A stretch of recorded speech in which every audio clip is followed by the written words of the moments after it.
என் தேவநாயக கடவுளுக்கு தரிசனம். என் விளக்கம் என்னவென்றால், இந்த தேசத்துக்கு என்று கொடுக்கப்பட்டிருந்த அந்த தேசாதிபதியின் ஆயுள் முடிவுக்கு வருகிறது. தமிழ்நாடுக்கு என்று முன்னாள் முதலமைச்சராக இருந்த கருணாநிதி அவர்களின் ஆயுள் முடிவுக்கு வருகிறது.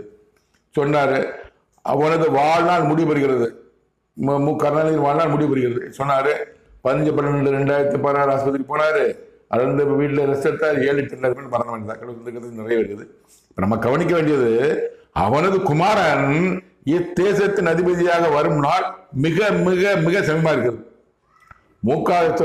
அவன் குமாரனா கருணாநிதி குமாரன் வந்து மு க ஸ்டாலின் தமிழ்நாட்டின் அதிபதி முதலமைச்சராக வரும் நாள் மிக மிக சமயமா இருக்கிறது. இதை சொன்ன 2016 2019 வராரு.